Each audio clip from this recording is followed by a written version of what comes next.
باللہ من الشیطان الرجیم بسم اللہ الرحمن الرحیم۔ جو تفسیر رہ گئی تھی انشاءاللہ آج وہ کمپلیٹ کروں گی۔ اللہ تعالیٰ نے نماز کو اتنا ضروری اور فرض قرار دیا ہے کہ اگر ہم کسی مسئلے میں جنگ میں اگر ہم پھنسے ہوں تو اس صورت میں بھی ہم نے نماز کو نہیں چھوڑنا۔ اسی لیے سفر کے دوران دو اور سم ٹائم اگر قصر کرنی ہو جائے تو قصر کے لیے ہمیں چھوٹ ہے، قضاء کی ہمیں چھوٹ ہے، مطلب یہ کسی صورت معاف نہیں ہے۔ باقی روزوں کا کفارہ ہے، حج کا، ہر چیز کا کفارہ ہے، واحد نماز کا نہیں ہے۔ نماز ہی ایسی وہ چیز ہے جو ہم کھڑے کھڑے، بیٹھے بیٹھے، چلتے پھرتے، گاڑی میں ہم لوگ ادا کر سکتے ہیں نماز۔ تو کیونکہ اللہ تعالیٰ نے فرمایا ہے کہ اگر میدان جنگ میں تم 2 رکعت نہیں ادا کر سکتے تو 1 رکعت نماز ادا کرو۔ ایک رکعت کر کے 2 جو صفیں بنیں گی وہ لوگ ادا کریں گے۔ اور اگر کسی صورت ایسا نہیں کر سکتے تو نماز اگر بیٹھے بیٹھے نہیں ادا کر سکتے، چلتے پھرتے ادا نہیں کر سکتے، یعنی کہ چلتے پھرتے ادا نہیں کر سکتے تو صرف تکبیر کہہ دو، صرف تکبیر کہہ دو۔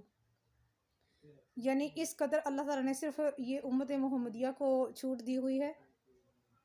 اور نبی کریم صلی اللہ علیہ وسلم کے وصال کے بعد کچھ لوگوں نے کہا کہ آج کے بعد ہم لوگ زکوٰۃ نہیں ادا کریں گے۔ اس پر سیدنا صدیق اکبر رضی اللہ تعالیٰ عنہ کا دور چل رہا تھا۔ انہوں نے لوگوں کو کافی سمجھایا بجھایا، ان کو بے شمار قرآن کریم کی آیات ان کے سامنے ذکر کی، وہ نہیں مان رہے تھے۔ چنانچہ سیدنا صدیق اکبر نے ان سے کہا کہ جو لوگ زکوٰۃ نہیں ادا کریں گے ہم ان کے ساتھ قتال کریں گے۔ مطلب ہر صورت انہوں نے جو ہے وہ دینی ہی ہے۔ اس نماز کا طریقہ ذکر کرنے سے پہلے جو ہے نا یہی والی آیات انہوں نے سورۃ توبہ کی آیت نمبر 103 انہوں نے ان کو سنائی تھی۔ اے حبیب، ان کے مالوں سے صدقہ وصول کیجئے تاکہ آپ انہیں پاک اور انہیں بابرکت کر دیں، نیز ان کے لیے دعا مانگیں، دعائے مغفرت مانگیں۔ یہ انہوں نے حوالے دیے تھے سیدنا صدیق اکبر رضی اللہ نے۔ سیدنا حضرت علی رضی اللہ تعالیٰ عنہ فرماتے ہیں کہ بنو نجار کے کچھ لوگوں نے حضور صلی اللہ علیہ وسلم کی خدمت میں عرض کی کہ ہم دوران سفر نماز کیسے ادا کریں، تو اللہ تعالیٰ نے یہ آیت کریمہ نازل فرمائی جس کی میں تفسیر ابھی بھی آپ کے ساتھ کنٹینیو رکھے ہوئے ہوں۔ تو اس کے بعد کیا ہوا؟ اس کے بعد 1 سال تک وحی کا جو سلسلہ تھا وہ رک گیا، وحی نازل نہ ہوئی، لوگوں نے باتیں بنانا شروع کر دی۔ اور اس کے بعد ایک سال تک جو ہے نا، 1 سال کے بعد جب یہ واقعہ پیش آیا جنگ کا، تو جنگ میں شریک جو مسلمان ہوئے تھے صحابہ کرام، تو جب مدینہ شریف سے نکلے تھے جب یہ لوگ، تو ظہر کی نماز صحابہ کرام کے ساتھ نبی کریم صلی اللہ علیہ وسلم نے ان کو پڑھائی، تو مشرکین کہنے لگے ہاتھ سے موقع نکل گیا، ہم ان پر نماز کے دوران اگر حملہ کرتے تو ہم ان سب کو ختم کر دیتے۔ ان میں سے ایک آدمی نے کہا، نام نہیں ہے یہاں پر، ان میں سے ایک آدمی نے کہا کوئی بات نہیں، اس کے بعد جو نماز آنے والی ہے نا، وہ نماز ان کو اپنی اولاد، اپنے مال، اپنی جان سے بھی پیاری ہے، ہم اگر اس دوران حملہ کرتے ہیں تو فتح ہماری ہو سکتی ہے۔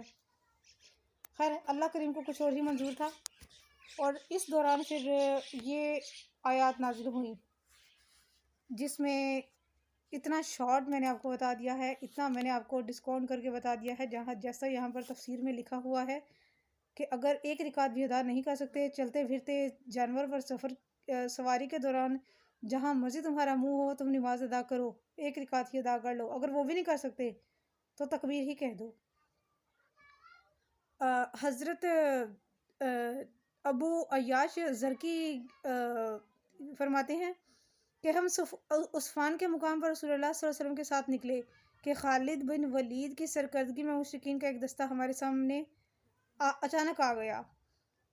رسول اکرم صلی اللہ علیہ وسلم نے ہمیں ظہر کی نماز پڑھائی، وہ کہنے لگے کاش ظہر کی نماز پڑھ چکے تھے یہ، تو ان میں سے ایک نے کہا کہ کاش ہم ان پر حملہ کر دیتے، تو وہی عصر کی نماز والے ان کے الفاظ جو انہوں نے کہا تھا۔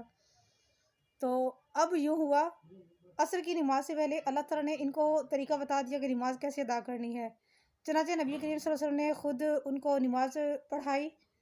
ایک صف آگے اور ایک صف پیچھے تھی۔ آگے والی صف نے فل رکعت ایک ادا کر لی، پچھلی جو صف تھی وہ لوگ ہتھیار تھامے کھڑے تھے، انہوں نے ہتھیار لگائے ہوئے ان کی حفاظت کی۔ جب اگلی صف نے نماز ادا کر لی تو یہ گروہ نکل گیا جماعت سے اور انہوں نے جا کر ان پر حملہ کر دیا۔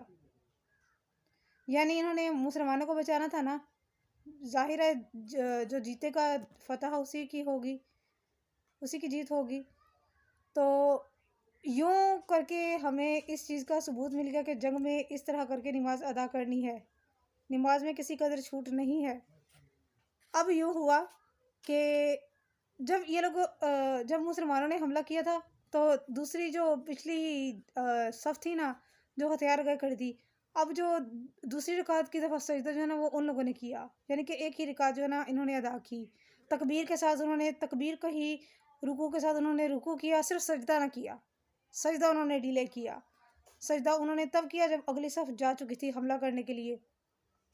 اب یوں ہوا، حضرت سلمان بن قیس یشکری نے حضرت جابر رضی اللہ تعالیٰ عنہ سے پوچھا کہ نماز قصر کی آیت کب نازل ہوئی؟ آپ نے فرمایا کہ ہم شام کی طرف سے آنے والے قریش کے قافلے کے لیے نکلے۔ ہم جب نخلا کے مقام پر پہنچے تو دشمنوں میں سے ایک شخص رسول اکرم صلی اللہ علیہ وسلم کے پاس آیا، ہتھیار اٹھائے ہوئے آیا، اور آپ صلی اللہ علیہ وسلم سے کہنے لگا کیا مجھ سے ڈرتے ہیں؟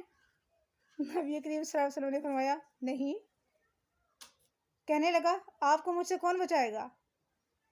تو سرکار دو عالم محمد مصطفیٰ صلی اللہ علیہ وسلم نے فرمایا میرا اللہ۔ مسند احمد کی روایت میں یہ الفاظ تھوڑے ڈیفرنٹ ہے، وہ اس طرح کر کے آئے ہیں کہ ایک شخص نبی کریم صلی اللہ علیہ وسلم کے پاس آیا ہتھیار لگائے ہوئے، ان کی طرف ہتھیار کا منہ کر کے کہتا ہے آپ کو مجھ سے ڈر نہیں لگتا؟ آپ نے فرمایا نہیں۔ کہنے لگا آپ کو مجھ سے کون بچائے گا؟ آپ صلی اللہ علیہ وسلم نے فرمایا میرا اللہ۔ یہ سنتے ہی اس کی تلوار اس کے ہاتھ سے گر گئی۔ نبی کریم صلی اللہ علیہ وسلم نے اس کی تلوار اٹھائی اور اٹھاتے ہوئے آپ نے اس کی طرف تلوار کا منہ کر کے اسے کہا اب تمہیں مجھ سے کون بچائے گا؟ اس شخص نے کہا مجھ پر رحم کیجئے، مجھے جانے دیجئے۔ آپ علیہ السلام نے اسے فرمایا کیا تم گواہی دیتے ہو کہ اللہ ایک ہے اور میں اس کا رسول ہوں؟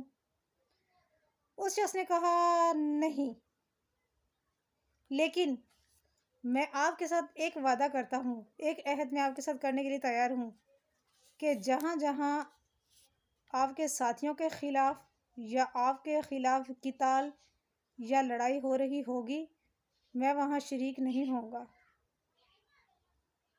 کوئی بھی میری طرف سے شریک نہیں ہوگا۔ آج کے بعد میں آپ لوگوں کے خلاف جنگ کے لیے نہیں آؤں گا۔ اب کی بار یوں ہوا کہ جب وہ شخص واپس گیا تو اس شخص نے جا کر نبی کریم صلی اللہ علیہ وسلم کے بارے میں بہت خوبصورت الفاظ کہے۔ اس نے کہا کہ اپنی قوم سے کہا کہ میں اس شخص کے پاس سے آیا ہوں، اس شخص کے پاس سے آیا ہوں جو تمام روئے زمین سے افضل اور بہتر ہے، اس جیسا نہ میں نے کبھی کوئی دیکھا اور نہ میری آنکھوں نے ایسا کوئی خوبصورت اور خوبصورت انسان دیکھا اور نہ شاید کبھی دوبارہ دیکھوں۔ تو یہ تھی میری آج کی ویڈیو، برائے مہربانی صدقہ جاری کی نیت سے شیئر کیجیے گا۔